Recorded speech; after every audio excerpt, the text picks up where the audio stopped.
ว่าเจ้าซื้อปอเราเนาะขอขอบใจไอ้คุณไอ้สีอะไรที่เปิดโอกาสในนามบริษัทนี่ฮะว่าความจริงก็คือสินค้าที่ทุกตัวของบริษัทเรานี่ก็ดีทำเลยนั่นแหละแต่ว่ามือเทวเจ้าสมัครแสนในเรื่องของน้ำยานะน้ำเย็นยาล้างจานเนาะก็คือก็ในจังหวัดไซน์สินค้าตรงนี้การไซน์ต่ำของตลาดนั่นแหละแต่ว่าตอนเขาไซน์เหนือว่ามันจะมันมีกลิ่นคาวหรือว่ามีคราบมันอย่างติดจานอยู่เนาะแต่ว่าพอมาไซส์ตัวนี้เราก็กลิ่นคาวหรือว่าคราบมันก็หายไปแล้ว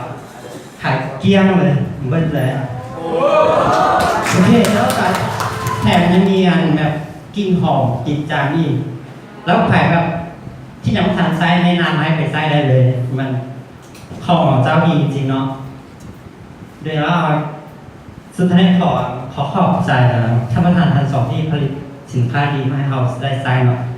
โดยขอบใจก็คือดังๆเลยน้ำยาล้างจานของเรา สบายดีก็อื่นก็ขอแนะนำตัวเองนะข้าพเจ้าชื่อคำลาโบราพันธ์คือสินค้าของบริษัทพัชรมอของเขาข้าพเจ้ากับไส้มาหลายตัวนะแล้วก็ประทับใจเมื่อทุกตัวแต่เมื่อนี้จะมาแชร์โลออนนะก็คือเมื่อก่อนข้าพเจ้าจะเป็นนักศึกษาอยู่บ้านนอกนะย่างไปโรงเรียนนี่ต้องใช้เวลาไป30 นาทีประมาณ2 ลาดเนาะกับย่างไปในนึงฮอดนะแล้วเวลาย่างฮอดนี่ก็ผู้ชื่อว่าโอ้เพื่อหลายเราที่แท้ขี้แห้งเขามีเพื่อออกมาหลายครับ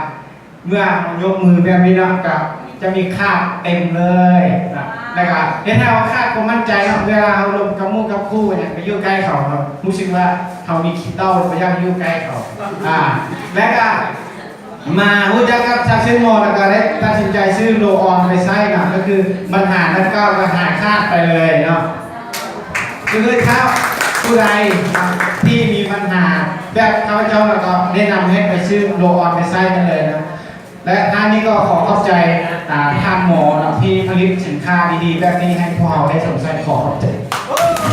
ก็คือดังๆให้นอนของเราสบายดีก่อนอื่นขอแนะนำตัวนะข้าพเจ้าชื่อลาตินไซยศิษย์หรือโปรได้ผู้เปิดอากาศคือคุณมีไรขอเสียงตรงในการให้คุณในการที่จะมาแชร์สินค้าก็คือจะเป็นไฟตัวบี้เนาะในเมื่อก่อนเป็นข้าพเจ้าเป็นคนที่ว่าหายหน้า2-3 มื้อ